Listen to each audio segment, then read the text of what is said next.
$600 billion. Let that number sink in for a second. That is not a typo. That is not a rounding error. That is the gross domestic product of Thailand, Belgium, or Argentina, vanishing into thin air before you could even finish your morning coffee. If you stacked that money in $100 bills, it would reach into the stratosphere and disappeared in a single trading session. You would expect an event of this magnitude to be caused by something catastrophic, a nuclear war, a new global pandemic, or perhaps an alien invasion. But no, the financial markets did not collapse because of a bomb. They collapsed because of a mobile app. A simple, unassuming chatbot from China called DeepSeek. For the last 2 years, you have been sold a story. A beautiful, expensive fairy tale. They told you that artificial intelligence was the new oil. They told you that to play this game, you needed tens of billions of dollars. They told you that you needed massive data centers that consume enough electricity to power a small city. They told you that you needed thousands of glorious, golden H100 chips from Nvidia to even stand a chance. And standing atop this mountain of gold was Jensen Huang, the man in the black leather jacket, signing autographs on silicon wafers like he was a rock star. They lied to you. The DeepSeek shock wasn't just a market correction. It was a slap in the face. It was a wake-up call that shattered the glass windows of Silicon Valley. Here is the punchline that has everyone terrifyingly silent. DeepSeek 5.3, a model that rivals the performance of GPT-4, was not built with a trillion-dollar cluster. It was not built by a team of thousands of Stanford PhDs. It was built for approximately $6 million. $6 million.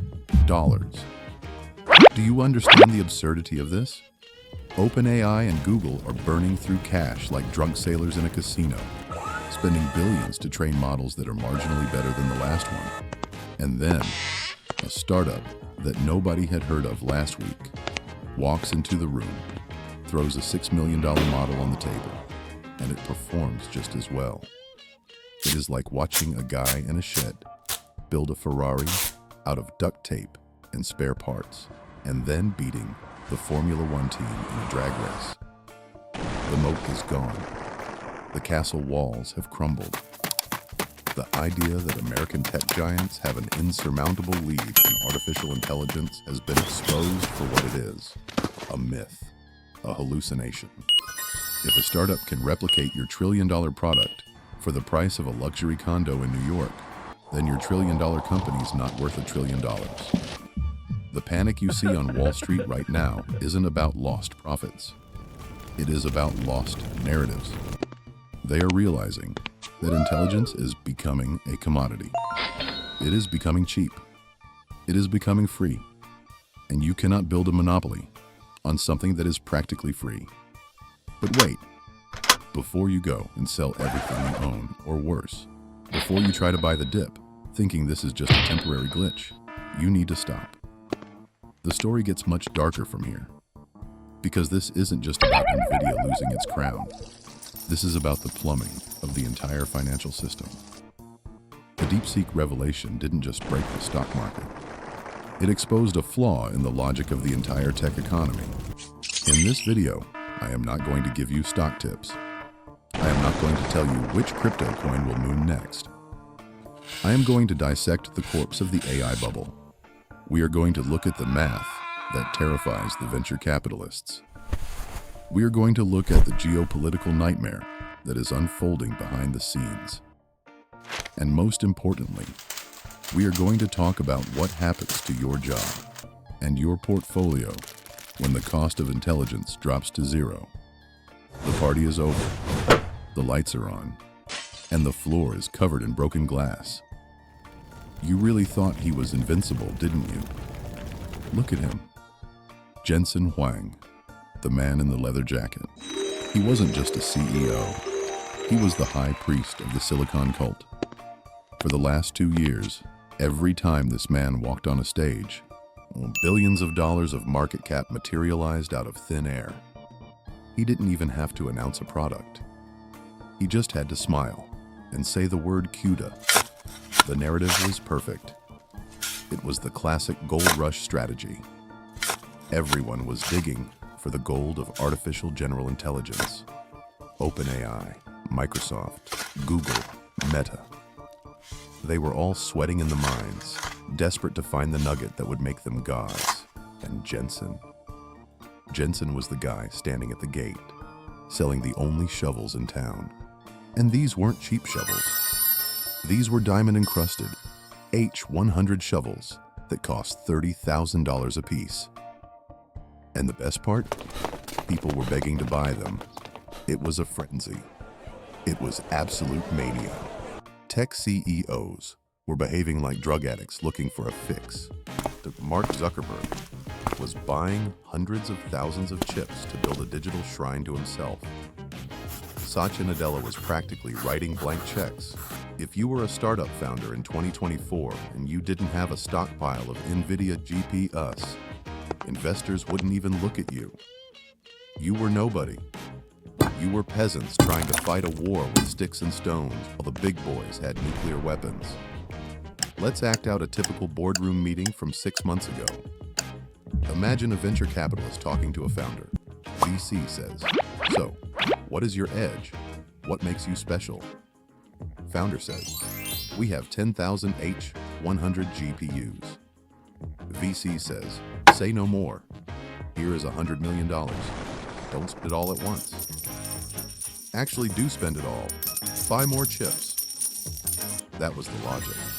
The entire industry convinced itself that computing power was the only moat that mattered. They believed that scale was the only path to victory. The bigger the model, the smarter the AI. The more parameters, the closer we get to God. To build a brain, you needed a city-sized computer. That was the law of physics in Silicon Valley. It was a beautiful closed loop. Nvidia makes the chips. The cloud providers buy the chips. The AI companies rent the chips from the cloud providers to train models. And then they sell the models to you to summarize your emails. Everyone gets rich. Everyone is happy. The line on the chart goes up and to the right forever. But there is a fatal flaw in this logic. It assumes that efficiency doesn't exist. It assumes that software cannot improve faster than hardware. It assumes that the brute force approach is the only approach. They built a fortress with walls made of money. They dug a moat filled with expensive silicon. They locked the front gate with proprietary software called CUDA. They thought they were safe. They thought no one could ever touch them because no one else had $3 trillion to burn. But while they were busy high-fiving each other in their ivory towers, counting their money and planning their next super yacht purchase, someone left the back door open. And lurking in the shadows was not another giant. It was a ghost. A ghost that knew how to do more with less. Then DeepSeek walked into the room. And suddenly, nobody was laughing. It happened on a random Monday. The markets were calm. Investors were sipping their lattes. And then the news dropped like a grand piano falling from a skyscraper. DeepSeek released their new models, V3 and R1. And the tech world froze. At first, the Silicon Valley elites tried to dismiss it. They scoffed. They said it was just another Chinese clone. They said it was stolen IP. They said it was a toy. But then the benchmarks started coming in, and the benchmarks were not just good. The benchmarks were terrifying. DeepSeek V3 was matching GPT-4 Turbo in coding tasks. It was matching Claude 3.5 Sonnet in math reasoning. It was beating Google Gemini in creative writing. But here is the knife in the gut. Here is the detail that made grown men cry in their cubicles. DeepSeek was doing all of this for pennies. Let's look at the pricing. If you want to use GPT-4 to process 1 million tokens, It costs you a significant amount of money. It is a premium product. But DeepSeek. DeepSeek was offering the same intelligence for roughly 27 times cheaper. 27 times. Imagine you own a gas station selling gas for $3 a gallon, and suddenly, a guy opens a station across the street selling the exact same gas for 10 cents a gallon. You don't have a competitor. You have a death sentence. You are bankrupt. You just don't know it yet. And then came the training cost revelation. This was the nuclear bomb. OpenAI. I spent an estimated $100 million or more to train GPT-4. Google spent even more on Gemini Ultra. They burned forests of money. They built massive shrines of H100 GPUs. And DeepSeek? DeepSeek trained their model for roughly $5.6 million. $5.6 million. That is less than the cost of a Super Bowl commercial. That is less than the annual salary of a mediocre CEO. That is pocket change. The reaction was instantaneous. It was violent. It was pure, unadulterated panic. The market opened. Nvidia, red. Microsoft, red. Google, red. AMD, red. It wasn't a slide. It was a cliff dive. Billions of dollars in market capitalization evaporated in seconds. Traders were screaming. Algorithms were dumping shares faster than human eyes could see. The heat map of the S&P 500 looked like a crime scene.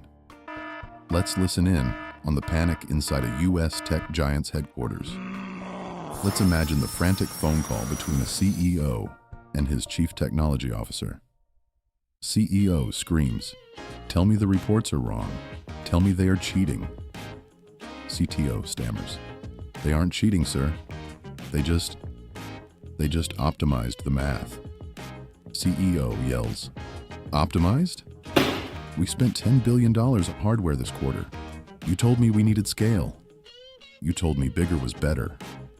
CTO whispers, "I guess we were wrong." CEO screams, "Wrong. My stock options are down 40%. Fix it. Buy them. Sue them. Do something." But you can't sue math. You can't sue efficiency. The pain here is specific. It is not just about stock prices going down. It is about the destruction of the CAPEX narrative. For 2 years, companies like Meta and Google have been telling investors, "Trust us. We are spending $50 billion this year on chips and data centers because we are building a moat. We are building infrastructure that no one else can afford." Investors nodded and said, "Okay, take our money. Build the moat." But DeepSeek proved that you don't need $50 billion. You need $6 million and some very smart engineers. The moat is a puddle. The infrastructure is overkill. The massive data centers now look like white elephants, gigantic, expensive, and useless monuments to hubris. Think about the implications for the SaaS companies. Software as a service. If the cost of intelligence drops to zero, how do you charge $20 a month for it? If any startup in a garage can train a world-class model for the price of a used car, where is your profit margin? It vanished. It is gone. The mania turned into a massacre. We saw the biggest single-day drop in Nvidia's history.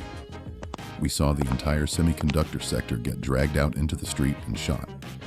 The narrative shifted overnight.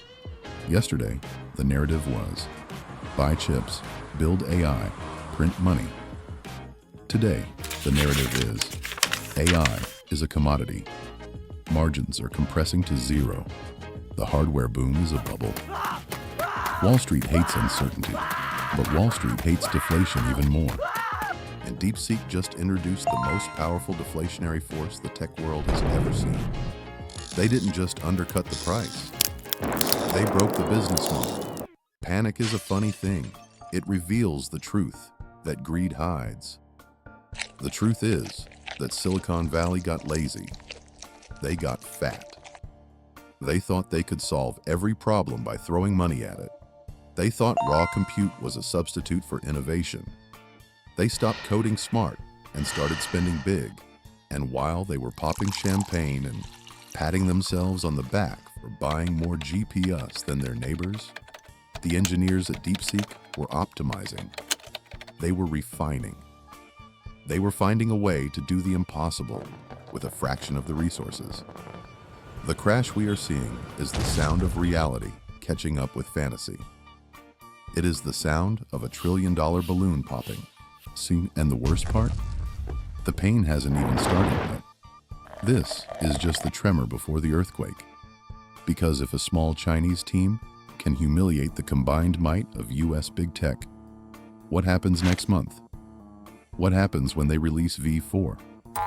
What happens when open source models become better than closed source models? The entire hierarchy of the tech world is being rewritten in real time. The kings are naked, the emperors have no clothes, and the peasants are storming the castle with algorithms that cost less than a sandwich. But here is the $1 million question, or rather, the $6 million question. How? How did a small team in China break the laws of financial physics? How did they build a Ferrari for the price of a Toyota? The answer is not magic. It is not alien technology. It is simply a rejection of American laziness. To understand this, you have to understand how the old giants work. Models like GPT-4 are often what we call dense models. Imagine a massive library filled with 1 trillion books. Every time you ask a question, even a stupid one, like what is 2 plus 2? The model forces a librarian to run through every single aisle, check every single book, and light up the entire building just to give you an answer. It is powerful, yes, but it is incredibly wasteful. It burns energy. It burns time. It burns money. DeepSeek didn't do that. They used an architecture called Mixture of Experts, or MOE. Think of it this way. Instead of one giant exhausted brain trying to know everything, DeepSeek built a committee of experts. They have a math guy. They have a coding guy. They have a history guy. When you ask a math question, the history guy stays asleep. He doesn't wake up. He doesn't eat lunch. Only the math guy works. This means that even though the model is huge on paper, 671 billion parameters, it only uses a tiny fraction of its brain for each token. It activates only about 37 billion parameters per token. It is lazy in the best possible way. It is efficient. It saves 90% of the computing cost right out of the gate. But that is only half the story. The other secret weapon is something called distillation. This is the part that really makes Silicon Valley angry, because it feels like cheating. But in the world of code, it is just smart business. Instead of teaching their AI from scratch like a baby, which takes forever, DeepSeek let their AI learn from the masters. They took the answers from bigger, smarter models and fed them to their model. It is like copying the homework of the smartest kid in class, but then memorizing it so well that you actually understand the subject. They didn't reinvent the wheel. They just learned how to roll it faster. So, while Google and OpenAI were obsessed with buying more chips to build bigger brains, DeepSeek was obsessed with better architecture. They proved that you don't need a sledgehammer to crack a nut. You just need a precise laser. The black box of AI isn't filled with gold. It is filled with math. And math doesn't care how rich you are. And then Judgment Day arrived. It wasn't a slow decline. It was a massacre. Look at the charts. On January 27th, Nvidia shares plummeted nearly 17%. That is the steepest single-day drop in the history of the company. It wiped out almost $600 billion in market value. To put that in perspective, Nvidia lost the entire value of Tesla in one trading session. They lost the equivalent of 3 McDonald's combined. It was the largest single-day loss of value for any U.S. company in history. And it wasn't just Nvidia. Broadcom fell. AMD fell. Microsoft and Alphabet took heavy hits. The Nasdaq 100 had its worst day since 2022. The message from the market was crystal clear. The days of infinite spending are over. But the crash went beyond the stock market. It triggered a geopolitical meltdown. The United States government didn't just watch, they panicked. Immediately, we saw headlines about national security reviews. We saw calls for new sanctions. We saw politicians running around Washington, D.C. like headless chickens, trying to figure out how a sanctioned Chinese company could outsmart the American empire. It reeks of desperation. When you can't compete on product, you sue. When you can't compete on price, you ban. The reaction from the U.S. establishment proves that DeepSeek is not a fluke. It is a genuine threat to the American hegemony in technology. The proof is in the margins. For years, Nvidia enjoyed gross margins of over 75%. That is unheard of in hardware. That is luxury goods territory. They were selling sand as if it were diamonds. But DeepSeek proved that you don't need the diamonds. You can build the future with just the sand. If AI models get smaller and more efficient, the demand for massive H100 clusters drops. If demand drops, prices drop. If prices drop, Nvidia's margin collapses. It is basic economics 101, and it is finally coming for Silicon Valley. The bubble has been pierced. The air is hissing out, as investors are suddenly asking the question they should have asked 2 years ago. Where is the revenue? We spent trillions on chips. We spent billions on power plants. But if the end product, the intelligence itself, is being given away for free by a startup in Hangzhou, then who makes money? Nobody. The era of build it and they will come is dead. We are now in the era of show me the profit. And for many of these tech giants, that is a terrifying request. So, what do you do now? Do you sell everything and hide under your bed? No, that is what amateurs do. You need to understand the game. The financial world is a jungle, and right now, the predators are hungry. The rules you learned in business school about moats and margins are being rewritten by teenagers with laptops. If a $600 billion empire can shake because of a single app, then your portfolio is not safe either. This is why you are here. You are not here for entertainment. You are here for survival. If you want to understand how money actually moves and how to spot the next bubble before it bursts in your face, you need to subscribe to this channel. I don't sell dreams. I sell nightmares that save you money. Next week, I am going to take you to a place even darker than the stock market. I am going to expose a passive income scheme that is currently draining millions of dollars from unsuspecting investors. You think DeepSeek was a shock? Wait until you see what the crypto gurus are cooking up for you. Hit the notification bell. You do not want to miss this. And finally, let's leave you with a lesson, a bitter pill to swallow. Your DeepSeek proved a fundamental truth about technology that Silicon Valley hates to admit. Technology is deflationary. Real innovation doesn't make things expensive. It makes things cheap. When technology works, the price goes to zero. We saw it with long-distance calling. We saw it with music distribution. We saw it with information. And now, we are seeing it with intelligence itself. Jensen Huang and the tech giants wanted to turn AI into a luxury utility, like electricity or water, that you have to pay a monthly bill for forever. They wanted to be the landlords of your brain. But DeepSeek flipped the table. They reminded us that knowledge wants to be free. The future isn't going to belong to the company with the biggest computer. It belongs to the people who know how to use the computer efficiently. The irony is delicious. Nvidia spent decades building the ultimate gold mine. They dug the deepest hole. They built the strongest supports. But just as they reached for the gold, they realized something terrifying. The gold wasn't gold. It was just dirt. And everyone else already has a shovel. Good luck out there. You're going to need it.